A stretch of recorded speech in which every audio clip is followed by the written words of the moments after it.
the first part of that fight scene is all shot first person. And it's so cool. It's so cool to watch. Yeah, it is. Like, I haven't seen anything that cool since Jiu-Jitsu, Tami, when we watched that movie.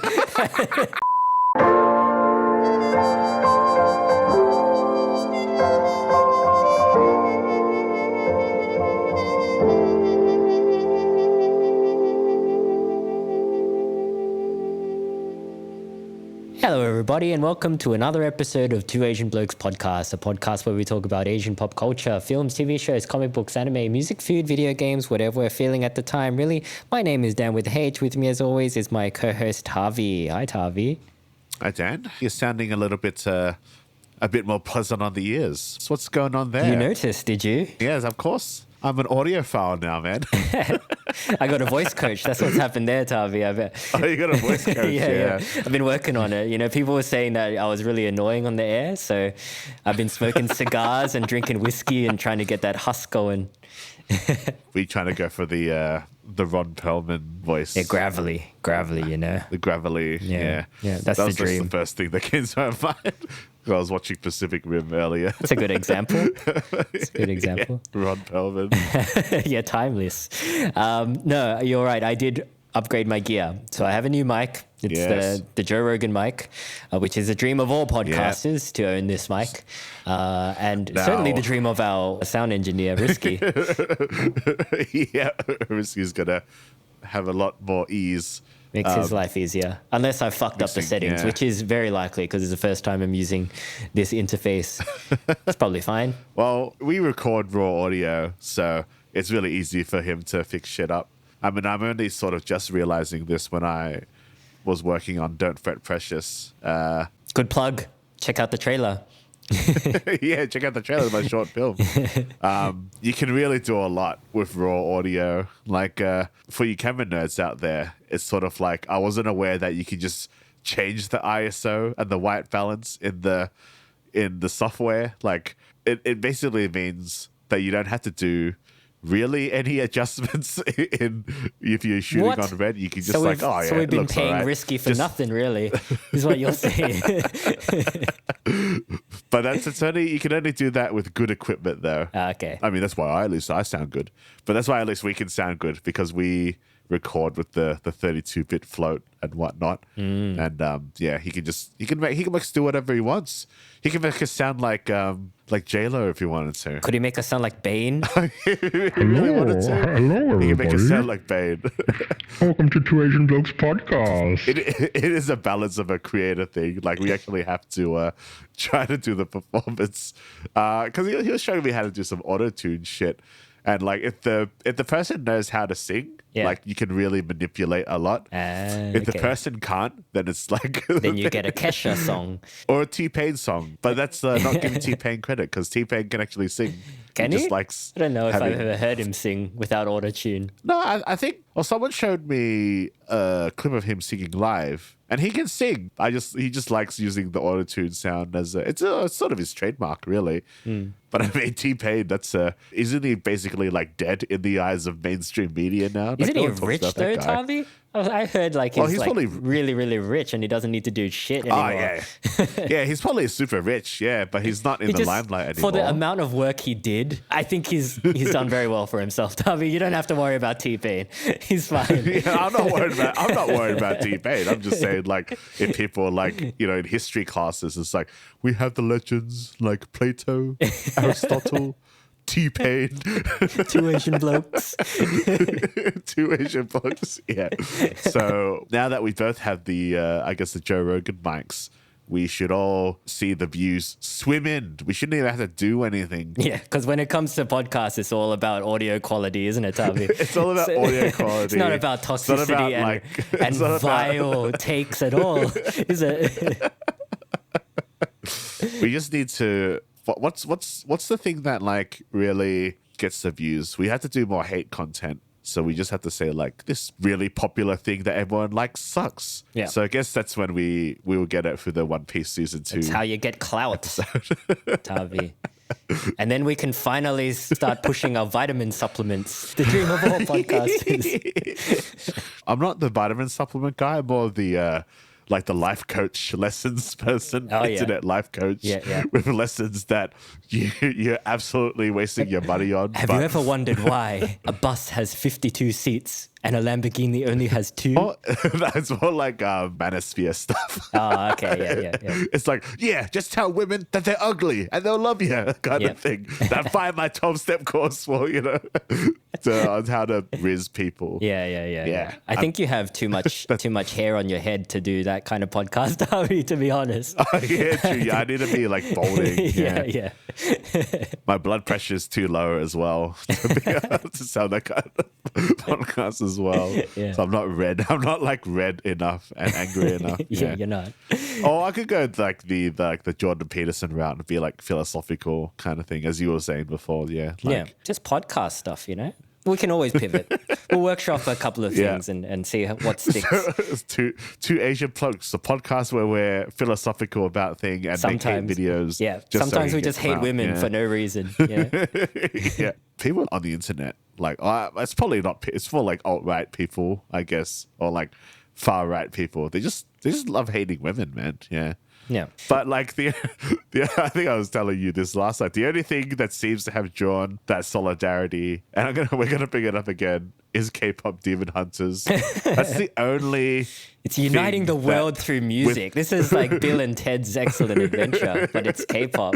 Yeah, I know, right? Yeah. What a movie. Like, it has the thing that side of the internet really hates, and even they like it. Yeah. But there's one particular group that still hasn't covered it that they should. I don't know why. I'm not going to get into that.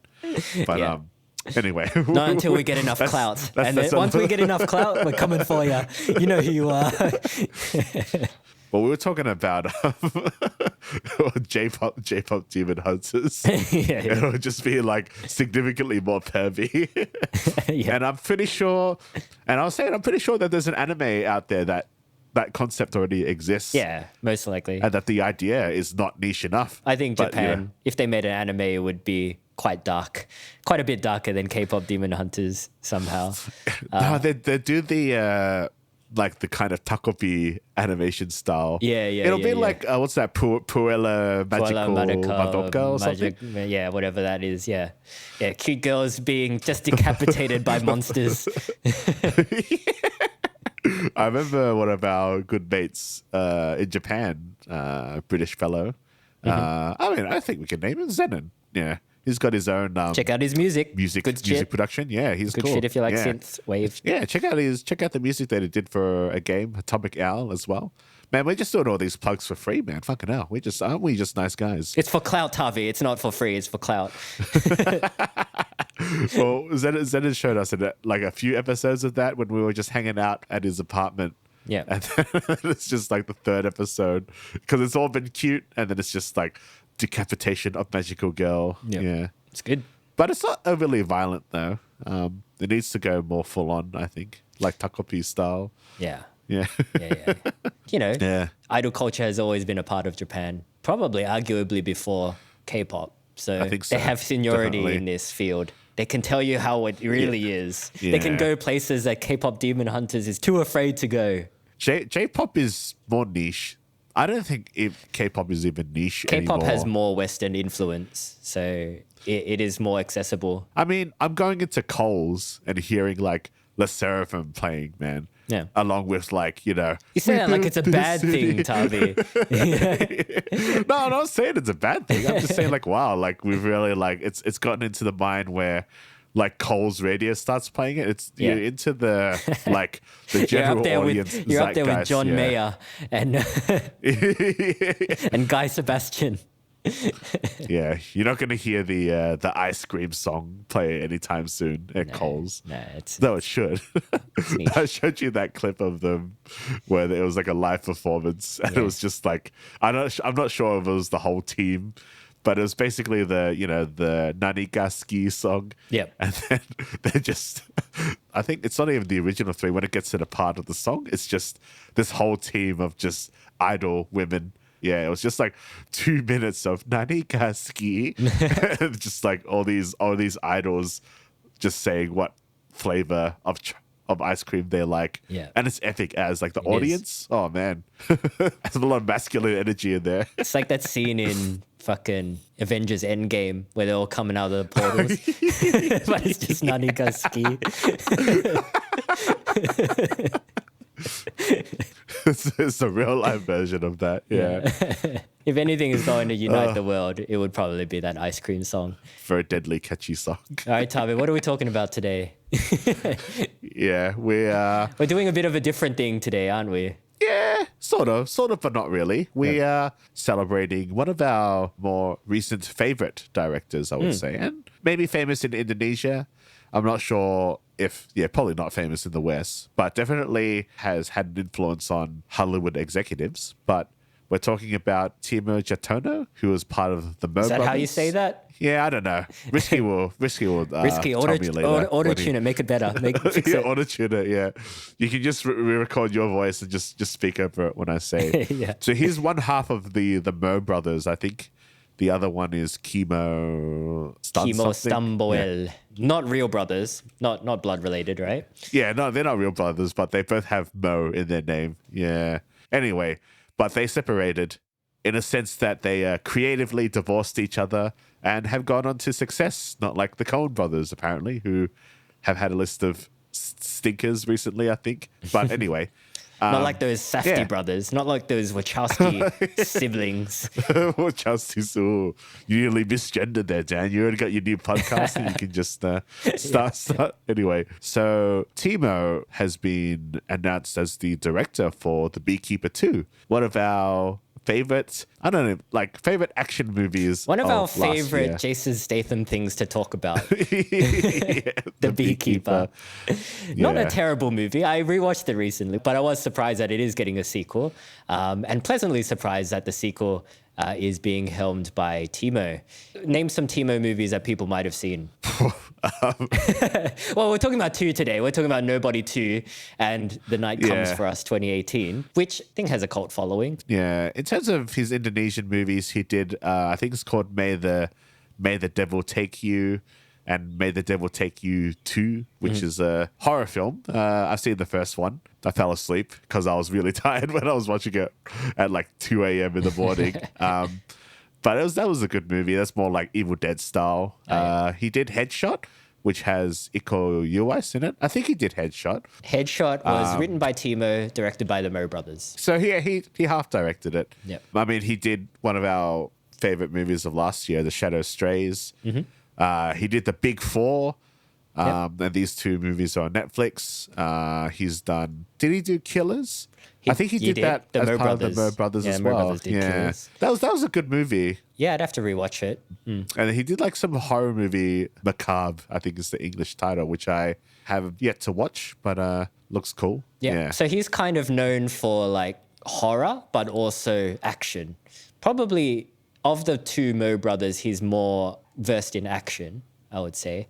Whereas Kimo is more the horror guy, I think. Yeah. But yes, his style of action is quite gruesome, quite violent. He's come up a lot in our podcast, and we always describe his movies as kind of action movies, but with the gore of a horror movie. Horror, yeah. Yeah. I think he's one of the directors to sort of like look forward to, one of the, I guess, newcomer directors in a sense that he's sort of just getting onto the scene now, because with his work on Nobody 2 and The Beekeeper, so I always embrace like this kind of new style of, I guess, action cinema, which is not for everyone. I think when it comes to his transition to Hollywood, and I think we've only just seen that with Nobody 2, it is watered down, unfortunately, but I think there are still elements of his style there. There's still elements of his grittiness. And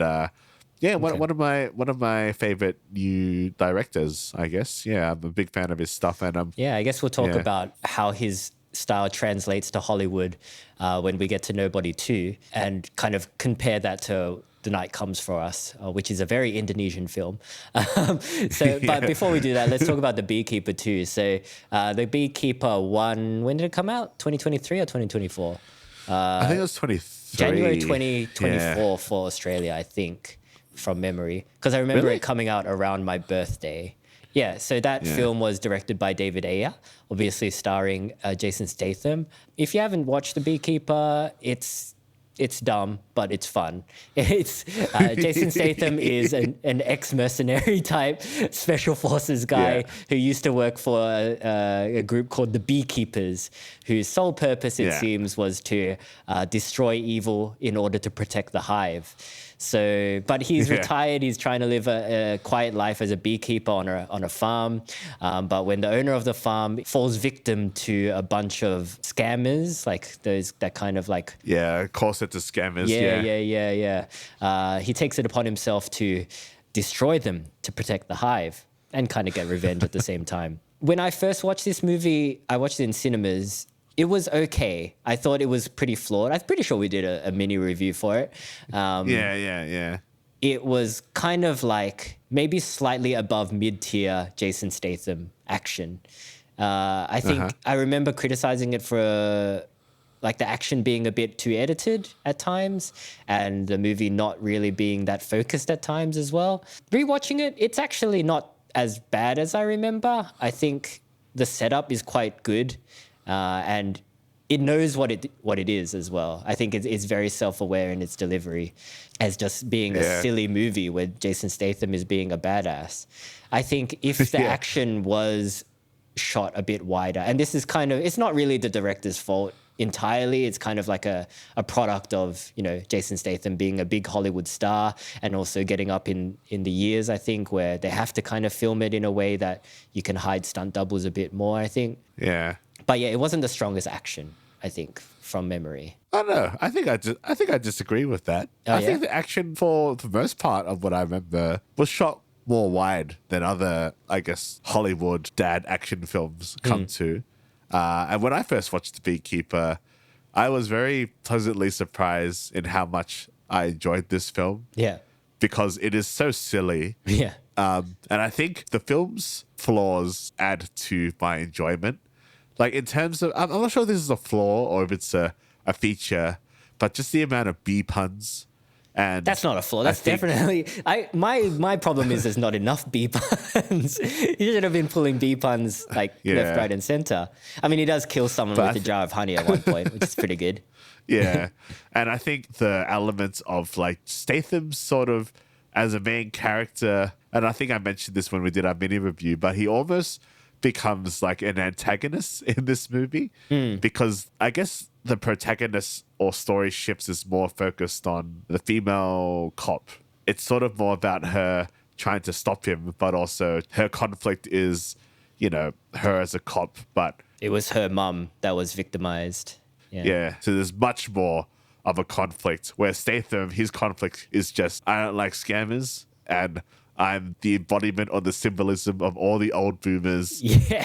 The scene where he comes into the call center and just fucking wrecks that guy on the phone and then proceeds to beat up all the bodyguards and burn the place. It's so good. That scene is very really satisfying. Really satisfying to watch. And it really tickles that, like you said, boomer itch of like fucking young people, man. Yeah. Like I wish I could fucking beat them. But like I think what's happened here, Tavi, is I've actually gotten this movie confused with A Working Man, which I watched a bit more recently. Yeah. And the action in that is not as great. But yeah, I think you're right. I think The Beekeeper was definitely better than A Working Man. Yeah, The Working Man I found actually quite disappointing. Yeah. Because I was expecting more Beekeeper stuff, but they had the mistake of adding maybe too much story. So in a sense, it took itself a bit too seriously compared to The Beekeeper. Yeah, I think the action in that was a lot more edited. So I was like, it's not a movie that I'll be rewatching anytime soon. But you can see where my confusion came from, right, Tommy? It's just, I mean, the same director, same lead actors. Yeah. I mean, another series that does this sort of action or this sort of style of I guess mood is obviously the Equalizer series, where it's Boomer getting revenge on evil people, or people that boomers wish they could get revenge on. But I think the Equalizer, the action is not as well shot as I guess The Beekeeper. And I guess to pivot to the film that we're going to talk about today, one of the first films, which is Nobody 2, which is maybe a film that flew under a lot of people's radars. And I was initially very excited to watch this film when I heard Timo was going to be at the helm of directing. Yeah, like just touching back on Beekeeper 2, like I think Timo is a good choice for the Beekeeper 2. I think because, like you said, in Nobody 2, I think there's a lot of humor in that movie as well. And I think he is the type of the director that can blend humor and action in kind of like in a violent way as well, which I think is the perfect combination for a movie like Beekeeper, franchise like Beekeeper, where it is very self-aware, but it is also quite brutal. And that's kind of part of the humor. So yeah, like how that translates to Nobody 2, I think it's quite effective as well, because Nobody 1 is actually a pretty grounded film. Like it's not overly funny. It is self-aware, but like it's not as silly as Nobody 2, the sequel. As Nobody 2, Well, it's interesting that you mentioned that, because when I actually saw the trailer for Nobody 2, and this is with the knowledge that I knew that Timo was at the helm, I was sort of a little bit put off by it, because I thought it would have been like too silly or too goofy. But upon watching it, I actually really thoroughly enjoyed it. It is not breaking any new ground in terms of storytelling. Yeah, even compared to the first one, it's quite similar in storytelling. But I think in terms of its action sequences, it's sort of like the jump between John Wick 1 to John Wick 2, in which John Wick 1 had the better story, but the action sequences are elevated in Nobody 2. Yeah. And I'm quite surprised with how wide a lot of these action scenes were shot, because Bob Odenkirk is not known to be an action guy. Even after showing his, athleticism in Nobody 1. He's Better Call Saul. Like he'll always be Better Call Saul. Yeah, even though I haven't seen that show. All I know is that people are salty because it's not winning Emmys. But oh, really? Yeah, by all accounts, fantastic show, fantastic performance. But you're right, he's more known for like dramatic roles, or like he's got a bit of comedy in him, but certainly not action. He's an old dude. What is he like? He must be at least.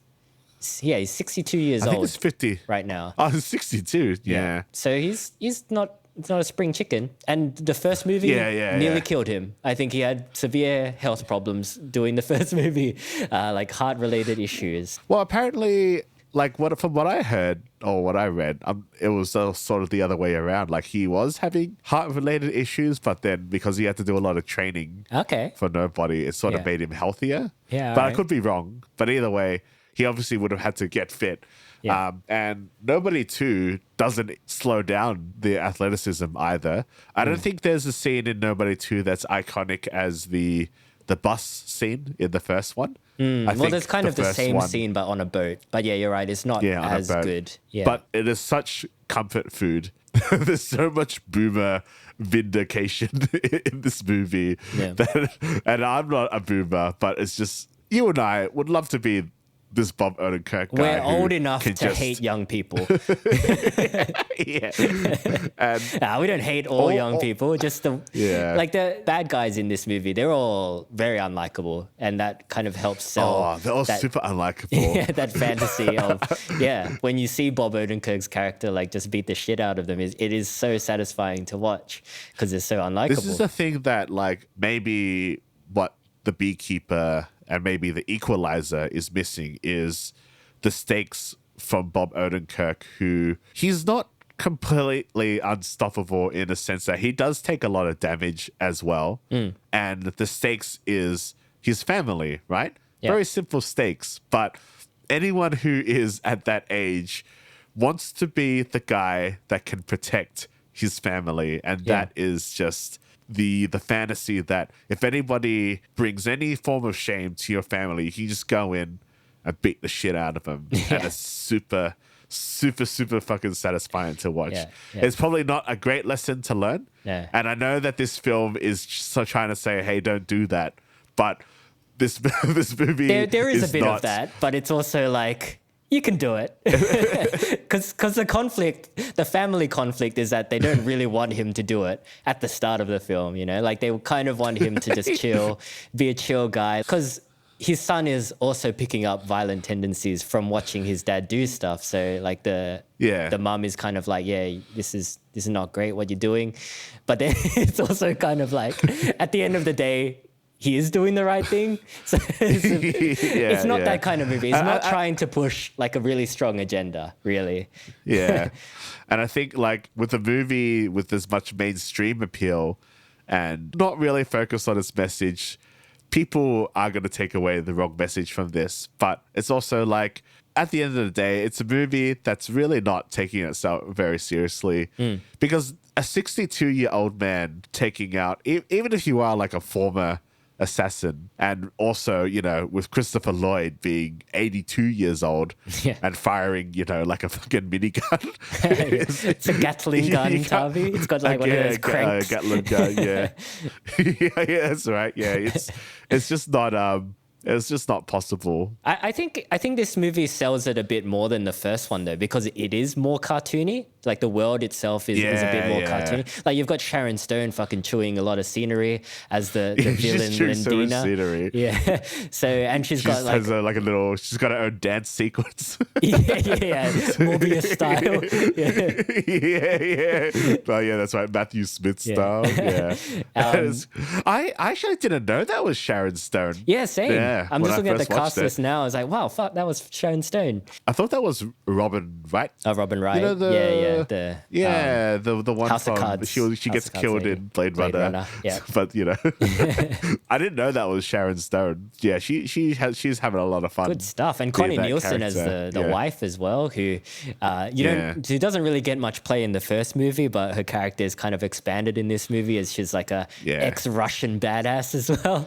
The RZA makes an appearance with a samurai sword at one point. RZA. I didn't even think that scene was written in. I think the RZA came just in brought one his day. own sword. He's like, Timo, I want a scene with a katana sword. And it's like, all right, RZA, why not? We'll put something up. You're not going to say no to that. He's bringing his own sword, but you're not going to say no.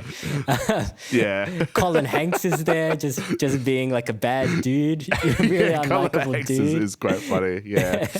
So like the world is very cartoony. So I think it sells this idea of like, Christopher Lloyd can rock up with a Gatling gun and it's fine, a bit more. And it's also the natural escalation of a sequel, right? Like you got to kind of go bigger and you kind of got to go a bit more bombastic than the first movie. So I think that's like a really strong element of this film. But at the same time, it's probably also going to turn off some lovers of the first movie where maybe they were looking for a more grounded, like Equalizer situation, I guess. Yeah.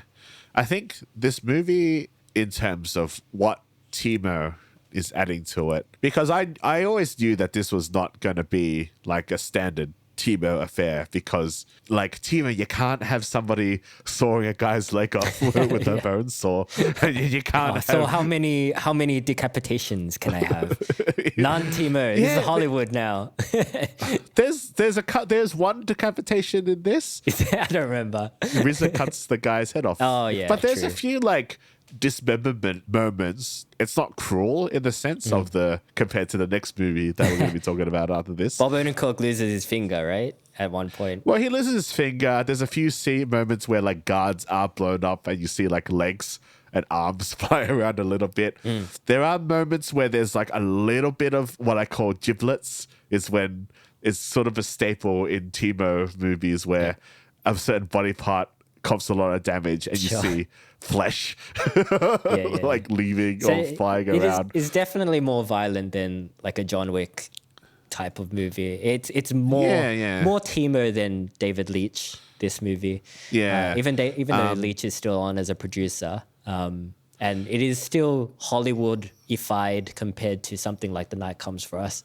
I think Timo still does a really good job at selling the violence of it all. He also sort of pays some homage to, I guess, The Night Comes For Us in a sense of the two female bodyguards that make an appearance in this movie. And they're not the same actors in The Night Comes For Us, but the same style of character, which is cool as well. I felt their last fight was a little bit disappointing, to be honest. Oh no, it was very disappointing because they just get shot.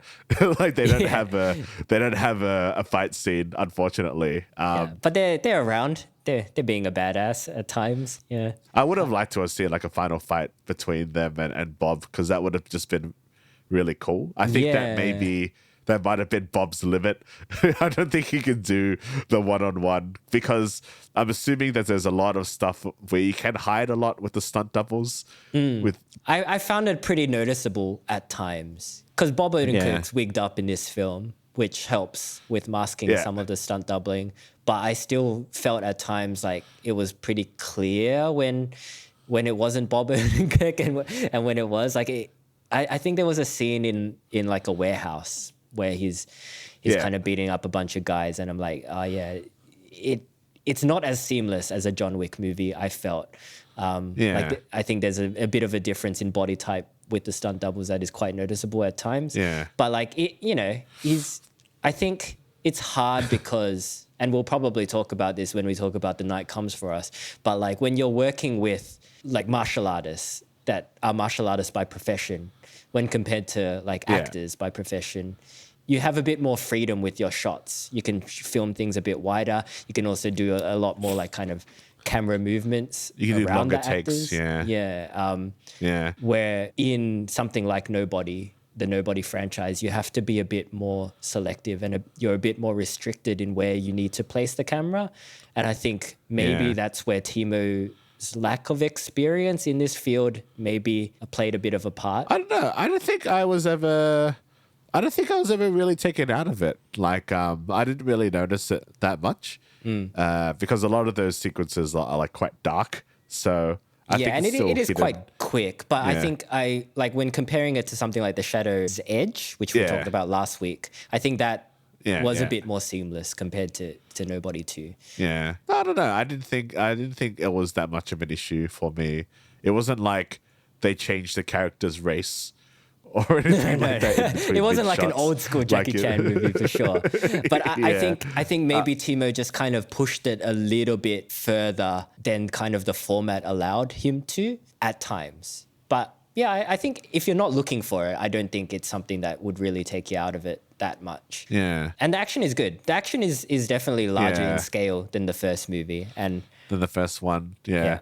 A lot more gunfights. I did enjoy the duck boat brawl as well. Not as much as the bus fight, but it is still very satisfying to watch those guys get beat up. Colin Hanks is chewing the scenery as well. He's just like being a super unlikable cop. It's just it's very fun. He's and corrupt like, I love well. those like I love like those little Weasley characters that think they're top shit. But like if they're forced to have a bit of a scuffle, then they like cower in fear. They just turn to and water. His demise is really funny as well. Where he sort of like greets and then Sharon Stone's just like, just kill that guy. He just gets shot. Gets like riddled with bullets. That's classic Timo right there. Yeah, that is a few Timo. I think there's a certain griminess to this movie as well in its color grade. That's a little bit different. It's more like in its warmer tone of color grading. Yeah, perhaps. it's less neon than a David Leitch film. Less neon and less slick, I think. It's a bit more grungy and dirty, I think, as well, which I think they've really captured a lot in the water park. And even in the warehouse as well. And even at the start, he's in an elevator full of Indonesians. Clearly Indonesian guys. And just like the facial expressions as well when they're getting hit is like very like wide mouth, like it's awesome. Yeah, that definitely works. I think getting like these professionals in that can really sell how violent the film is in their facial expressions and just the physical acting as well. I think that really helps to sell the fight scenes in this movie. And the last fight scene in the carnival is very fun as well. It kind of draws from that original movie in that they use like a bunch of tools and traps and booby traps to defeat these guys even though they're outnumbered. So it's not my favorite thing, to be honest. Like they do it in The Equalizer as well. And the setting up the traps and just that whole Home Alone aspect of it. I think I just prefer like a John Wick scenario where he's just outclassing people. I don't know, I quite like the Home Alone aspect of it if it's done well. I think my issue with The Equalizer when it's using the Home Alone stuff is that the fight action choreography is not as good. So you have to rely on the Home Alone stuff. But yeah. I think in this one, there is a lot more in terms of its choreography. Because they did the Home Alone shit in the first Nobody as well. Yeah. And I just like really thoroughly enjoyed it because I think there's a bit more of a spectacle rather than going back into the shadows kind of thing. I don't know. I think as a climax to a film, like when I'm watching an action movie, especially a martial arts action movie, I'm expecting a boss fight at the end of the day. And I feel like the Home Alone climax kind of robs you of a boss fight. Unless it has both. Sometimes it has both. And that's great. But this movie they didn't could have both. But I think the actors are just too old to have a final boss fight. Yeah, that's my gripe with both the Nobody movies is a lack of a boss fight because it's just like it's whether or not the actors can physically do it. And it's not always satisfying. Like John Wick 1 has a boss fight and it's not the best, to be honest. So John Wick 1. Yeah, John Wick that 1. was an issue as well, actually. It's just it's just Russian guy. Yeah. It's only until, I mean, I guess even in John Wick 4, there's not even a boss fight either. It's just a duel. True. The closest thing to a boss fight is probably John Wick 3, to be honest. Yeah. Yeah. Yeah. John Wick 2 doesn't have a boss fight That's got multiple either. boss fights. John Wick 3. But yeah, in this film, like I feel like there was potential in a boss fight when RZA fights that stuntman that's quite famous and prominent, but I don't know his name. Yeah, he's in a lot of stuff. Because nobody knows the name of He's in John Wick stuntman. 1, I'm sorry. yeah. Until you make the transition to director, I'm not remembering your name. I'm sorry, stuntman. But no, like I think that had potential, but it was just quite short. It was too short, yeah. Yeah. And like even the two female henchmen, I feel like Bob Odenkirk could have pulled something out with them, but it just wasn't there. For whatever reason. I'm not sure if Hollywood is comfortable with the old white guy beating up two women though. They do it all that's the time. also- The Punisher kills women all the time, Tavi, in his show. It's fine. Does he? Yeah. It's Yeah, but that was a while 2025, ago, Tavi. though. Strong women, you know? It's fine. They can get their necks snapped on film. I mean, like, sure, in Timo's Indo stuff, it happens all the time. Yeah, we'll and talk it's about great. that. It's great. But it's more like, I think executives are still a bit too worried about that implication. And I'm not sure if this film was that successful either. So maybe, I don't know. It's lower rated than the first movie on Rotten Tomatoes. Yeah. I think the budget was still quite modest, so it might have made money. Let me just do a quick... Yeah, like I think it's like quick 25 Google. million. I'm on the wiki. Yeah. Oh, yeah? The first budget was 16. Yeah. Yeah, the first one made more money. Okay, so this one made 37 million worldwide. So Yeah. maybe breaking even, probably not, depending on the marketing effort. Because I wasn't even really sure if there needed to be a Nobody 2. And I don't even think there is even going to be a Nobody 3 because I'm not sure what to do with this franchise because Nobody 2, it's essentially the same kind of plot as the first one. It's sort of just resets things back to zero at the start, which is, it's kind of hard to do. And especially with both these movies with extremely short run times as well, like an hour and a half, like on the dot. Yeah. There's not a lot of time. It's just You'd move him to Italy, Tavi. That's what you do with it. to Italy. Yeah. Yeah. There are 3 Taken movies. They could do 3 Nobody movies. It's fine. Yeah. I reckon I'd watch it because I really like the Nobody series. I put them in one of the higher tiers in terms of dad action films for me. Because Bob I think, Odenkirk has a lot of charisma. yeah, Bob Odenkirk has a lot of charisma. I think the fantasy is quite digestible. The anger is palpable as well. Like The anger boomer angst. is palpable. Yeah, I think it adds something different to it. I like the Home Alone stuff. I think it's quite fun, especially in the water park where the guy he's going down the slide and then like Bob Odenkirk like pops out. The guy's like, and then these spikes come up. Yeah. And it gets like I stabbed think in the fun balls. of those scenes is watching them set it up and knowing that somebody is Yeah. going to get absolutely wrecked by what they're setting up, which I do think is satisfying. Yeah. There's one. I think it's the swinging pirate ships. Where Oh, like, yeah, I would yeah, think, ooh, if Timo had full creative control over that scene, that would have been a deliciously gory death for those three henchmen. That would have been really cool. But they sort of just get like knocked out. Yeah. I'll toss aside. Yeah. But that being said, there's one that like jumped in the landmine and then he like That was good. blows up. You see his leg fly across the screen. It's quite funny. Yeah. And you see, I think you see a little, there's like, I think on the option screen scale, they probably like turn giblets down to like 1 instead of 10. So you see some, but it's not like quite there just yet. Is this an R-rated movie? In America, it is. Yeah, definitely. Okay. Yeah, it's not a kids' film. So they could have turned it up if they wanted to. Yeah, but it's weird because just because a film is R-rated or if they're going for the R rating, I think there's still a limit because, and I guess when we get into The Night Comes For Us 2, which we'll probably shortly jump into, there's like a level that it will turn people off, I think, as well.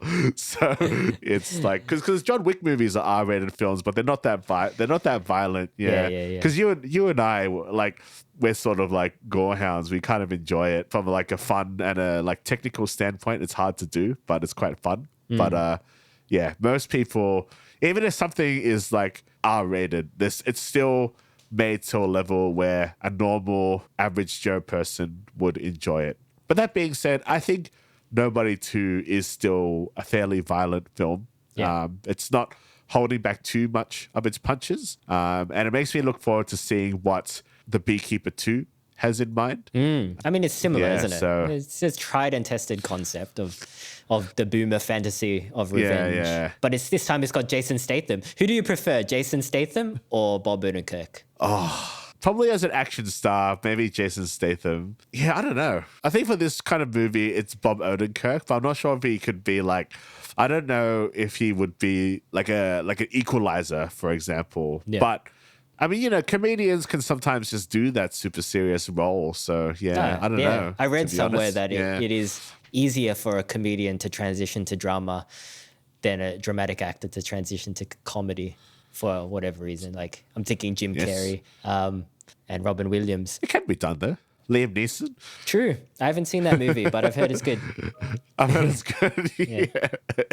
Liam Neeson, he can be pretty damn funny. Do you ever watch Life is Short, the one about Warwick Davis? No. And it's done by Ricky Gervais.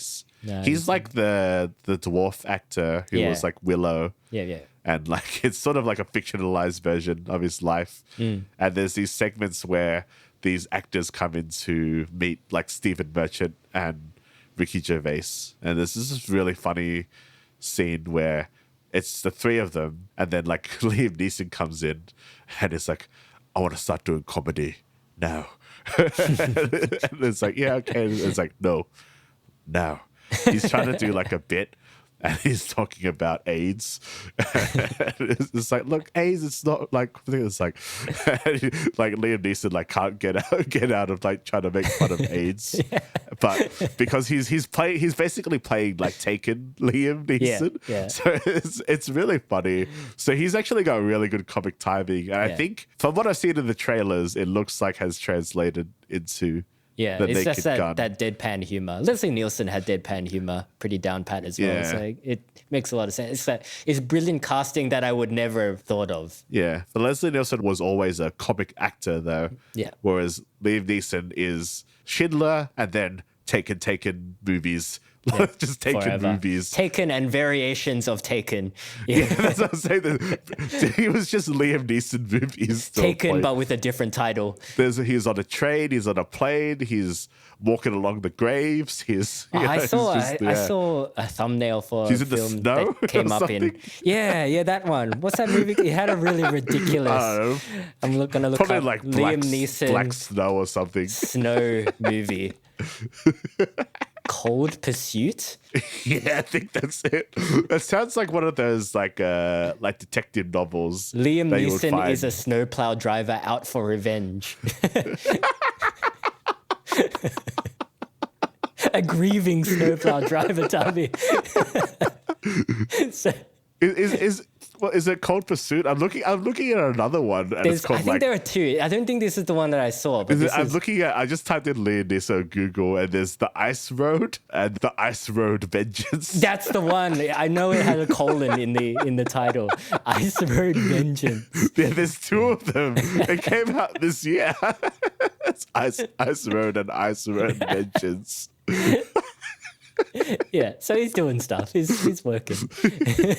He's 73 years old. And he's just like he's almost as iconic an action star of today than like Jason Statham. It's bizarre.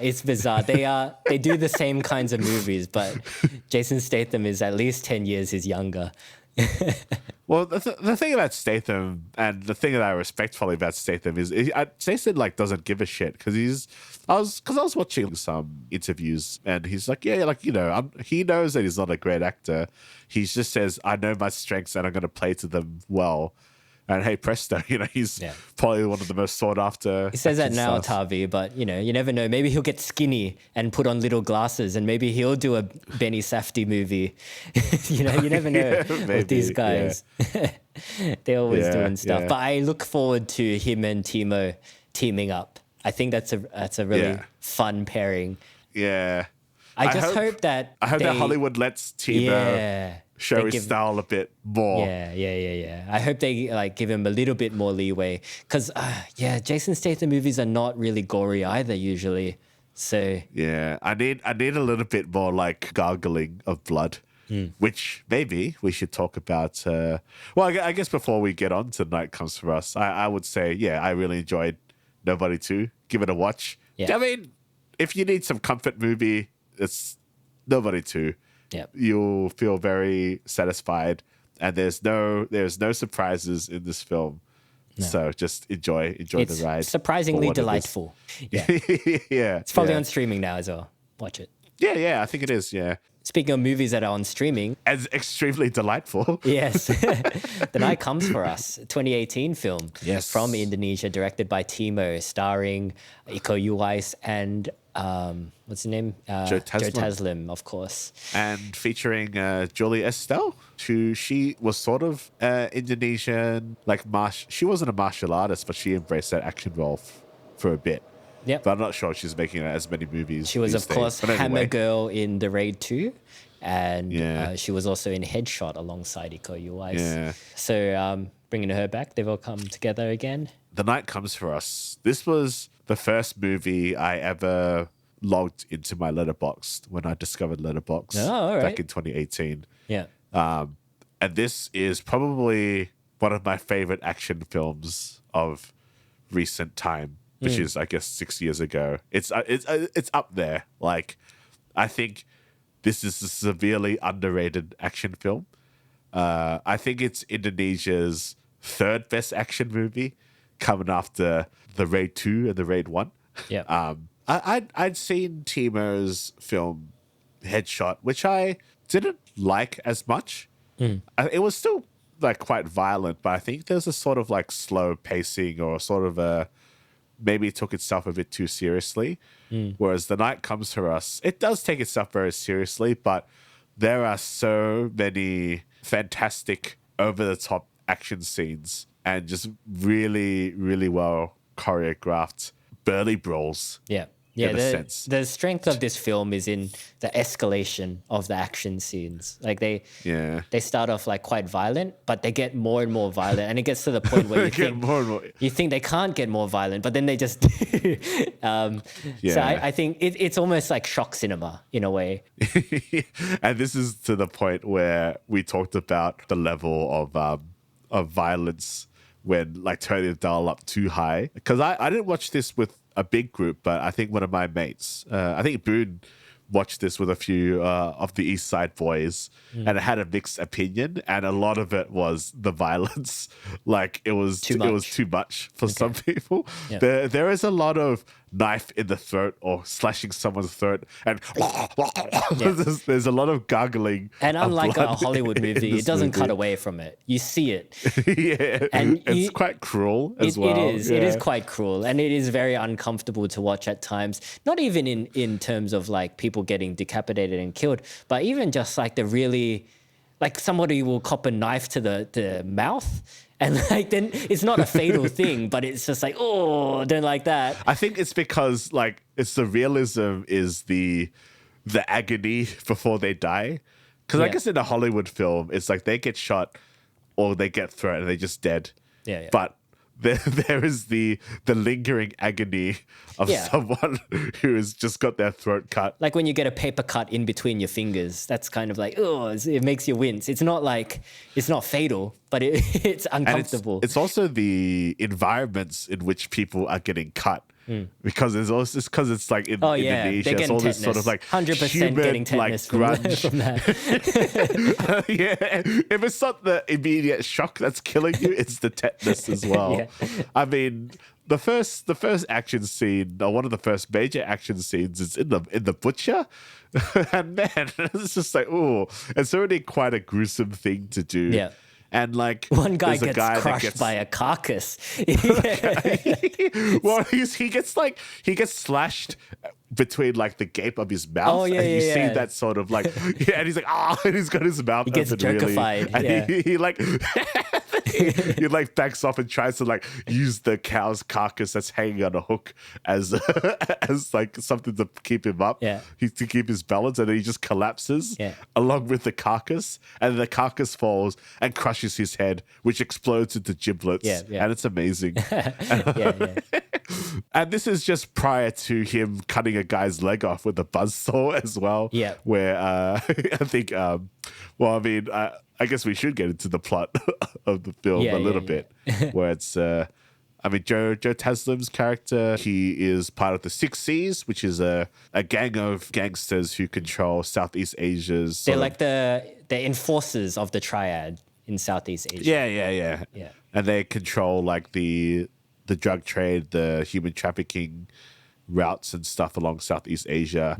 But Joe Taslim, he has a change of heart when he is tasked to massacre an entire village, and his crew has to kill like this little girl, but he rescues her, and the plot of the movie is him trying to get this girl to safety and meeting up with some old friends who help him out, and having a clash with his rival antagonist played by Iko Uwais, which was quite interesting at the time for us, because we knew him as the raid guy, you know? Yeah, he's a hero. As Rama, he's like the hero, yeah. And mayhem ensues. Lots of gunfights, a huge body count with very, very violent deaths. I think this might be probably, in terms of martial arts action, probably the most violent martial arts film I have ever seen, I think. Yeah, it's kind of... Unless you could think of another one, yeah. It kind of reminds me of like the old school ninja films in terms of like the splatteriness of it all. Like I feel like some of the Scott Adkins ninja movies are pretty violent. But yeah, it definitely has the feel of like one of those kind of B action movies where they could be a bit more experimental with the violence because the budgets weren't high and the expectation wasn't really that high either. This was one of the first films I remember like really, really enjoying on Netflix, like one of the first Netflix original kind of things. And it kind of came out of nowhere as well. Yeah. And it's all set like within this kind of melodramatic gangster story, which is something that we both really enjoy as well. So it kind of brings in all of the elements of Hong Kong action that we love, but it also adds in like the violence of like an old school Japanese slasher, I guess. Where you've got like just corn syrup going everywhere. It's so giblety. And it's also got kind of like that Indonesian action direction where like the thing that I really like about action that is featured in movies like The Raid or even in Headshot is like you can feel the character's fatigue during the fight. And you can feel like the desperation of the characters escalating as the fight continues. Like the scene that you mentioned in the meat locker, Joe Taslim's character is just finding whatever to kill these guys. He's just doing whatever it takes to kill these guys. He's using fucking pig bones to stab people through the eye sockets with. You know, he's using a bone saw at one point, and the hooks that he hooks a guy onto one of the meat hooks at one point. Yeah. That's like obviously Texas Chainsaw Massacre probably reference, I reckon. Yeah. And it's just so scrappy and disgusting to watch that it's amazing. And like, that's not even my favorite fight in the film. I think my favorite fight in the film is probably like maybe the apartment infiltration where Joe Taslim's two mates, Bobby and Fatih, are like desperately trying to hold off these gangsters because they're trying to get the girl. And they're just getting like fucking sliced everywhere, and their arms are getting cut with machetes, but they still keep going. Like white boy Bobby is kind of, he gets shot like with a machine gun at one point, but he just keeps going. But he's got the metal side that blocks the gun, which I'm not sure would work, but it doesn't matter. Yeah. It's just so desperate, and you feel like them getting chipped away as the fight goes on, and that's what I really enjoy in this kind of action. Yeah, I like the part where Bobby like some guy smashes Bobby's head through a window, and this is like a classic Indonesian thing, but he's trying to use the shards, the broken glass shards, to cut Bobby's throat. Yeah. And then like Bobby just manages to overpower the guy in the last minute and then like slices the guy's throat with the glass shards. Yeah. Like drags his throat along the jagged shards of glass. It's not enough just to push him into it. You got to drag him as well. It's so good. Yeah. And there's like the nephew guy who sort of gets owned a little bit by like a couple of dudes, but he manages to make it. And we see one of the tropes that we got from Nobody 2, the two female guards, where they have fight scenes. One is an obvious reference to Pulp Fiction and what's that Japanese 80s show, Sukiban Deka, with sort of like the wire yo-yo thing where she uses like the yo-yo to the yo-yo wire strings to cut people. Yeah. And that's when she slices that like nephew's like arm. Yeah. The way that it sort of dangles, you're like, you can see like the tendons of muscle. Yeah. And it's great. It's really good. Yeah. And the other enforcer looks like G-Dragon, which is also good. like white G-Dragon. Yeah, white G-Dragon.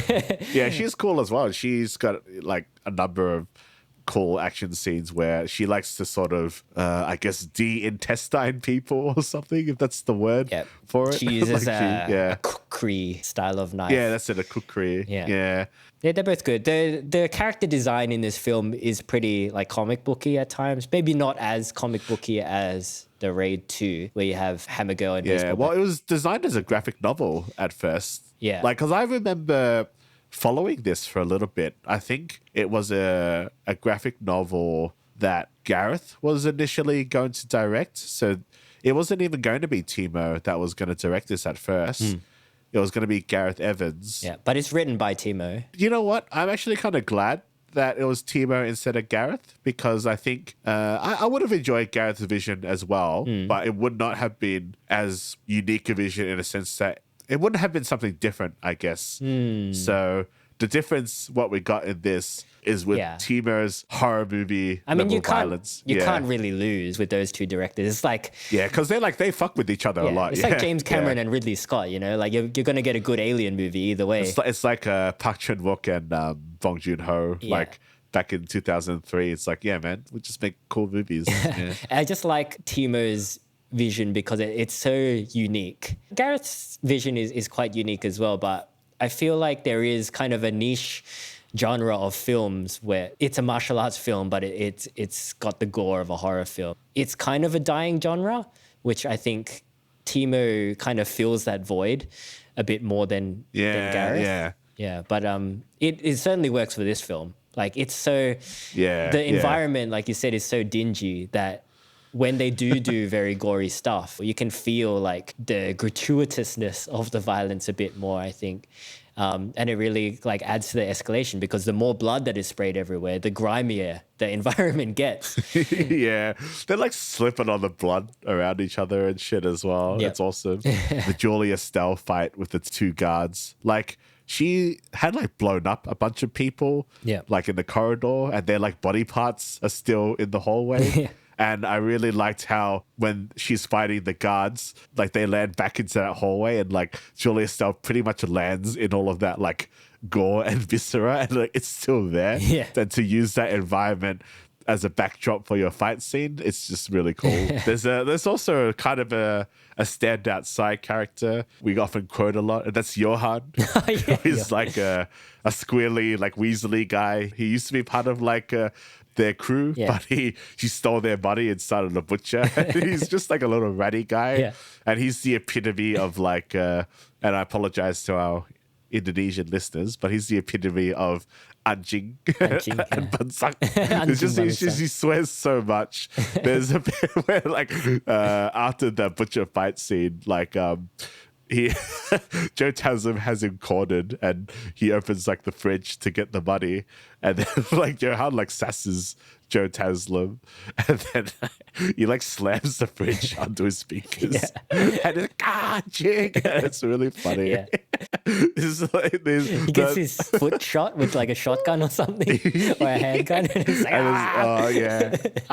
like, it's great. I love a good weasel. Yeah. That butcher fight scene sets so much of the tone of what you're gonna watch for the rest of the movie. It's the first major fight scene, and I think one thing that I noticed is just how much Timo does with the camera during the fight scenes. And even compared to Nobody 2, which he also directed, because he's working with like predominantly martial arts actors, obviously they can do a lot of this, more of the stuff themselves compared to someone like Bob Odenkirk. So he has a lot more freedom in camera movement. Like he can do panning shots while the action's going. So you really get to see like Iko Uwais and the space and Joe Taslim's face as they're doing like all this shit to each other. And I think like level of freedom really adds to like the action direction as well, because you can get such unique shots going in the middle of these fight scenes. And it's just very noticeable like when you watch it. This is like a fight scene that you don't really get to see that often these days. Like Joe Taslim will chuck somebody over his shoulder or something and the camera will follow them and like go upside down. Like he's pulling a lot of tricks. He's got a big bag of tricks that is able to kind of use finally in this movie, I think, because he can be a bit more experimental as well with his shots. There's a scene towards the end with Joe Taslim where he's kind of confronting Iko Uwais's character in a warehouse. But before he does that, he has to go through a bunch of goons. And the first part of that fight scene is all shot first person. And it's so cool. It's so cool to watch. It is. Like, I haven't seen anything that cool since Jiu-Jitsu, Tari, when we watched that movie. And it's when the cameraman fell. Just kept fighting. But you know what I mean? Like, that's the kind of thing you can do in a B movie. But I wouldn't call this really a B movie, because it does feel like it's got quite a high budget for this kind of movie. Yeah, it seems like there's a budget there. And I guess like in Indonesia, it's your money goes a lot further. But just the level of craft, I think. The level of craft involved is a bit higher than a B movie. But there's still a lot of experimentation going on, which I really enjoy. This is where I really miss the days of physical media, because I really want to see a behind the scenes of this film, because there is a lot of special effects. I think there's a lot of practical special effects in this as well that seems very hard to pull off in terms of a choreographed action scene. It all feels very in camera, even compared to something like Havoc. I think Havoc had a bit more CGI. And you can feel it. Havoc had a lot more CGI, Whereas, like, as you were saying, like the level of damage that these characters take, they have to take into consideration. So I wonder how they do that in a practical sense, how they show that. I wonder how they would schedule, like, how to shoot that fight. Like, now we need to move on to this because you've got this scar here. I mean, the scene in The Butcher where Joe Taslim is fighting a guy with a cow bone and the guy's using like a bone saw, you know? And then they're fighting on top of like the butcher table, and then he's trying to hold off the bone saw while he's got this other guy underneath him. And then he deflects the bone saw onto this guy's leg and just cuts through this guy's leg, you know? It's just fucking cool.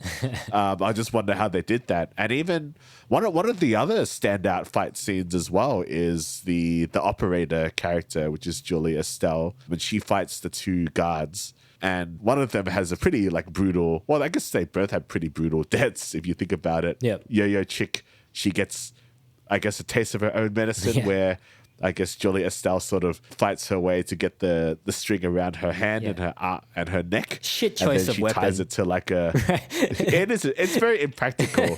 It looks fucking cool, but it's very impractical. Yeah. And then like it gets caught onto the heater, and then she kicks it out the window, and then she's trying to like hold on to it, and it's just like this pool of blood just sort of forms.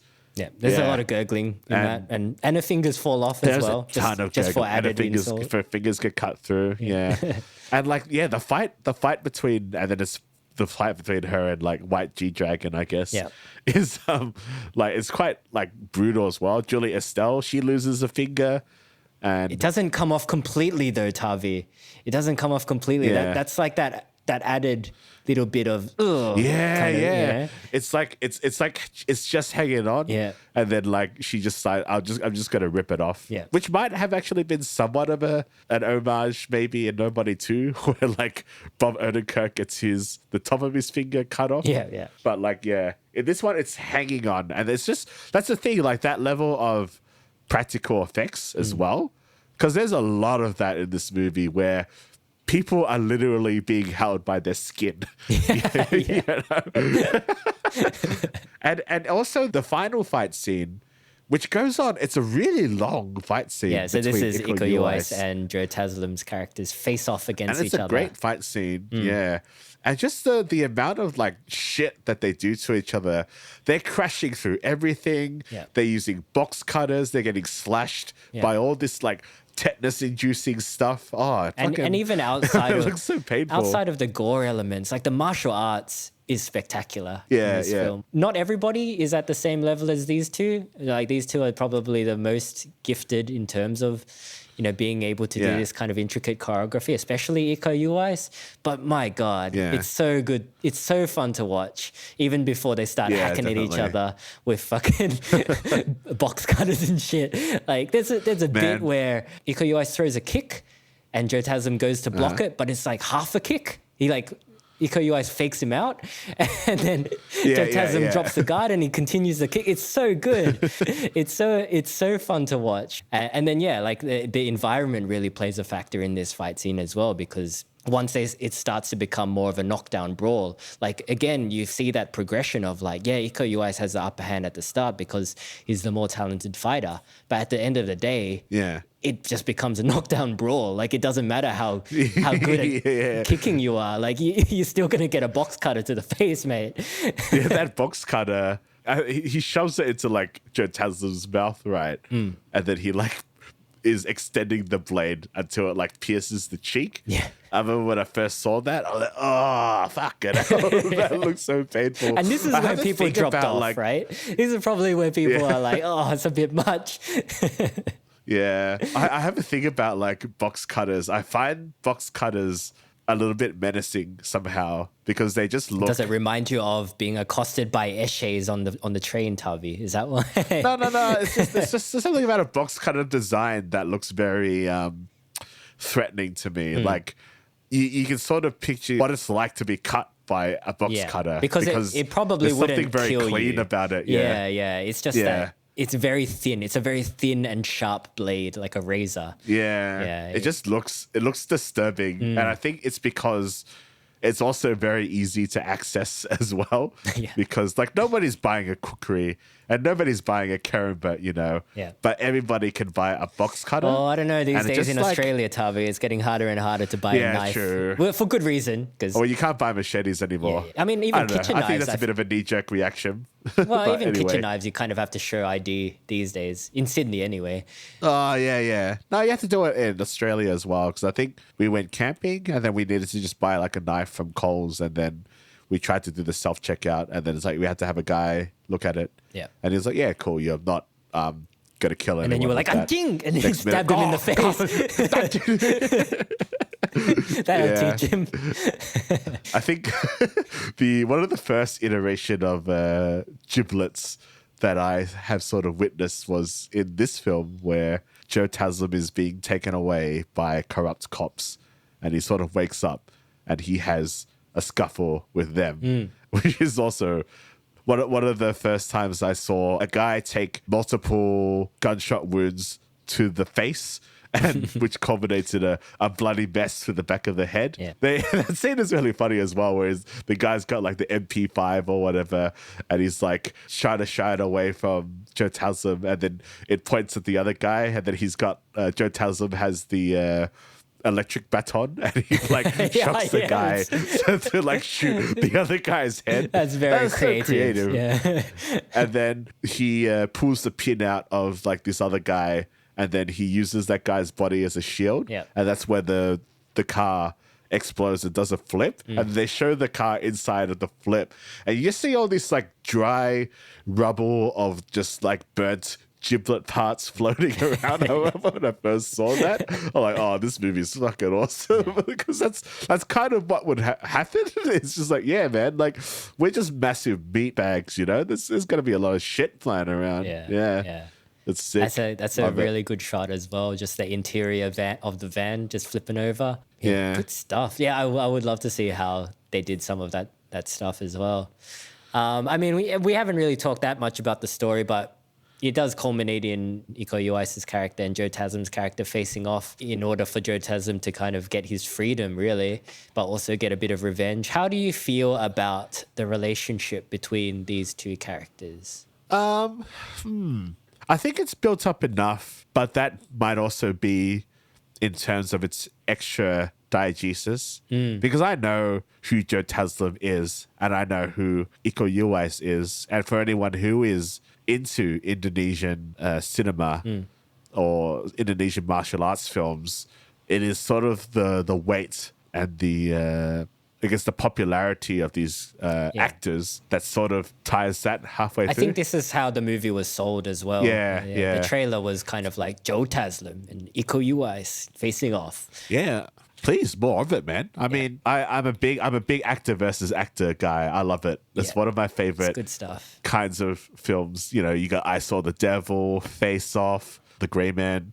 But you know, it's just when like two really well-known actors, and these are two of Indonesia's finest martial artists, and probably at their peak of their health, because I think this is 6 years old. Yeah. And I think that Joe Taslim's like 44 and Iko's like 42. They're not young so men they would have been anymore. in their mid-30s. They're not young anymore. Yeah. And, you know, because Hollywood doesn't know how to capitalize on good martial artists. Well, they put Iko Uwais in Expendables 4, Tavi. What do you want from them? Oh, yeah. I had completely forgotten about that movie. They put Joe Taslim. He's Joe Taslim's Scorpion, I guess. No, Sub-Zero, Tavi. He's Sub-Zero / Noob Cybots now. We'll see how that goes. But like, I mean, you know, Hollywood hates Asian guys, so well, I mean, that's the thing. They Like, don't really have a chance anyway. Joe Taslim, especially, he's such a good actor, and it is so rare to find someone that can do this level of martial arts, but also be a really good actor. Like, no shade to Iko Uwais, And have charisma. He's fine, but like, he's limited as an actor, I feel. And he's, you know, he's still fairly early on in his acting journey. Like, he might get better, but Joe Taslim is just so impressive in the way that he the stuff he does with his face is so good. And even when he's Sub-Zero and it's just half his face, like, he's doing a lot of eye acting. And in this film, he really sells like the anger of his character, but also kind of like the regret, the sadness, the sad boy. I mean, he's just an underrated actor, I feel, in the action space. I know people know who he is, I guess. He was in a Fast and Furious movie, right? But I just feel like in a role like this, he can really spread his wings, not just as an action star, but also as a dramatic actor. And I wish he had more roles like this in Hollywood. And hopefully we'll see them in the future. Well, I mean, we have Simu Liu. Yeah, we have Simu Liu, I guess. Better be careful. You might make a comment if we keep talking about him. No, he's great. I love Simu Liu. I don't know. I think the relationship between Joe Taslim and Iko Uwais' character, it could have been stronger. I think it could have been stronger, but to be honest, it didn't really bother me that much because I think the story itself, it's fine. It's serviceable. It's sort of like the bare bones of a Hong Kong action drama. There's obvious like criticisms to the Chinese accents in this film. I think we watched this with a Shanghainese mate, and obviously a lot of the actors are Indonesian, playing triads and speaking in Mandarin. Yeah. Good on give it a go, but my mate was like, "Yeah, that's not it. that's the accent's all wrong." Sure. But it is definitely a flaw, and like, you know, you kind of can't help that because I don't think they could have afforded like the big name, you know, Mandarin stars or whatever, and they probably wouldn't have bothered. It's hard. It's not even on their footnote. It's probably to be the hardest language to pull off convincingly if you're not a native. Yeah. Yeah. Even Yeah. if you're from a different area of China, it might come out wrong. I remember seeing a clip of Paul Rudd in like a Hong Kong movie or something. Yeah. I seen this clip very Yeah, recently. yeah. It's like an old 2000s movie. But people were saying there that like his Mandarin or Cantonese, I can't remember which one it was, is I better. think it's Cantonese. Is better than Edison Chen's, like in that scene. So, you know, I guess if you put in the effort, you can pull it off. Yeah, YouTube sent me in a weird. Just my algorithms like, here's Paul Rudd speaking Cantonese. No, I think he was being interviewed by one of those late night TV show hosts, and then I just saw it. It just kind of looked funny. Yeah, I think it was some movie from the 2000s, but I don't remember. So yeah, but I've seen that clip. I know what you're talking about. But yeah, like I think the story, it's fine, but it's definitely the action set pieces that you're watching this movie the story, for. like as a whole package, I think it falls short of the Raid 2 in that way. Because the Raid 2, the relationship between Rama and Bejo, like it's you feel it a lot more than in this film. Yeah. I think so too. Yeah. Yeah. So while the action in this film is probably more spectacular than the Raid, I think it's just as a complete package, it's not as quite there. I think in the Raid 1, the storytelling is super tight and super simple, but it's really well conveyed visually. Yep. But I'm one of those guys that likes the Raid 2 more because I just like, as you said, for that kind of more of the Hong Kong melodrama that's there. I've seen some people completely dismiss the Raid 2. And I'm like, I don't think you know what you're talking about. But anyway. Was it similar, like, Tavi? Nah, it was just some people online. Yeah, maybe similar. Yeah. But I mean, we usually do this when we have guests in our show. Yeah. But since this is kind of like a classic for us, like what would be the Disneyfied version of this movie? It would be Simu Liu versus Henry Golding, right? Nah, Simu Liu versus Ronnie Chen. Ronnie Chen? Nah, it'd be like... Or that guy, he's a guy from Interior Chinatown and Love Hard. Who, Aaron Chen? No, Jimmy O Yang. The guy that looks like Aaron Chen. Those guys. But I mean, like Simu Liu and Henry Golding can actually do martial arts because of Snake Eyes and Shang-Chi. They could at one point. They might be a bit out of practice now. So would Awkwafina just be Julia Stell's character because it doesn't seem to be another like Asian female character? She did some stuff in Jackpot, right? She did a bit of action in that movie. Oh yeah, Jackpot.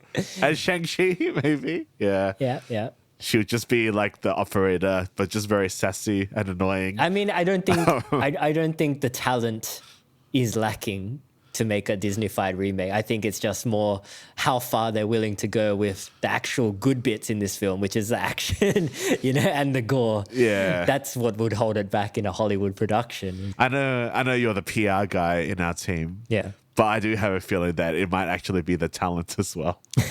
That might hold back a little bit. Come on, mate. To be perfectly honest. Come on, mate. Simu Liu is at least as good an actor as Iko Uwais. Come on. Yeah, but is he as good as martial artist? I don't know. Maybe, yeah. All right. To be fair. He's definitely not as good a martial artist as Iko Uwais. But not many people are, Tavi. Simu Liu may be more... I think Simu Liu probably has more charisma than Iko Uwais, but I prefer Iko Uwais's charisma over Simu Liu's charisma. Like this style, if you know what I mean. Sure. Like, yeah. But getting back to The Night Comes For Us, good movie, I reckon. Do you have much more to say about this movie? Just go watch it. It's a masterclass of action film choreography and cinematic technique. It is also a masterclass of special effects as well. Yeah. There are some odd VFX stuff, I think, when Iko Uwais gets mowed down by the guys in the end. That's a classic shot, looks a though. bit funny. That's a classic Yeah, shot. it is a classic shot, yeah. But there is just so much in terms of experimental, and a lot of what is lost in the art of the mid-budget movie, you can see here in all its glory. It's experimentation, to do something different, to do something daring, you know, it's there.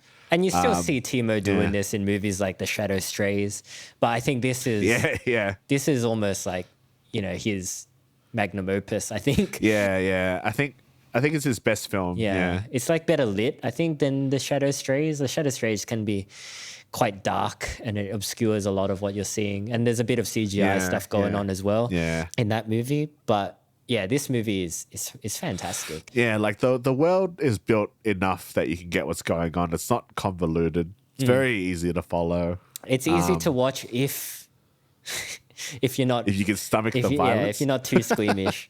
Yeah. I don't know, because it's not that horror. Like, I think this level of violence is still pretty palatable. Actually, yeah, maybe that's just me because I'm just thinking of my friends. Like, it's too much stuff. Yeah, box cutter through the mouth might be a bit much. Yeah. Oh, yeah, and the buzzsaw thing. Buzzsaw to the Timo ankle. likes buzzsaws. There's one element of that in Nobody 2 involved in the warehouse where he kills a guy, but it's off screen. He likes his buzzsaws. Oh, man, buzzsaws is scary as well because I've just heard horror stories of what has happened. I remember a mate of mine ages ago, he cut off like 3 of his fingers. Oh, damn. Using one of those. Yeah. But oh man, it's just like, yeah, that's why I don't work in that field. Just pay someone to do it. Yeah. The only thing that I'll get is probably just bad posture because I'm sitting down editing all the time. But at least I'm not cutting my finger off. Well, that's true. And maybe if you piss off the wrong people, they'll just beat you to death with your boom mic or something. I don't know. You know what? I'm sure Timo can figure out a way can do that. to gruesomely kill a podcaster with his own equipment.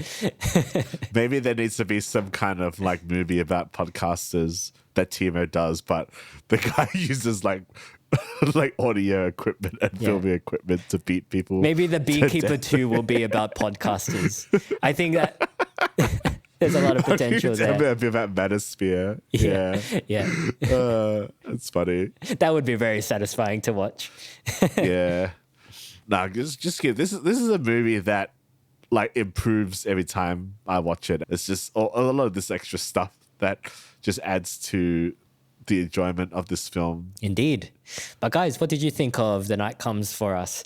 Did you enjoy it thoroughly as much as we did, or did you find it was a bit too much?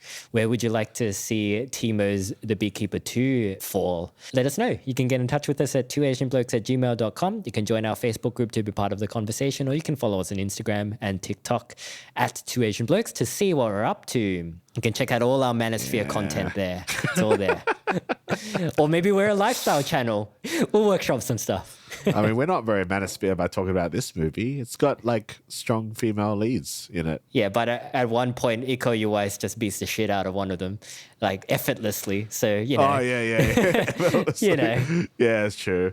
And kills the sniper one like off screen. Yeah. Yeah. I feel like she was supposed to be more of a character, but just bits were cut out, maybe. just got cut out. Yeah, maybe. Yeah, I know we're sort of ending the episode, but this is our last point. We've talked about like character designs, and sort of just what the characters are wearing. G-Dragon, etc. Yeah. And that's basically what their character is, or that's their story. I guess it's kind of a comic book thing, but it's sort of cool when it's sort of like in the costuming, because like, there's like this sniper chick who is in the movie for like less than a minute, and Iko Uwais kills off screen. But she's sort of dressed in this weird like white femboy anime style sniper costume, and just like, it's cool, you know? Yeah, you get it. It's just adding that little extra bit of character to it. Yeah. Yeah, definitely. But all right, that's it. There's always stuff to talk about this movie. Yeah, go watch it. It's good. Yeah. All right. That's it from us. We'll see you later. All right. We'll see you later, guys. Bye. All right, bye.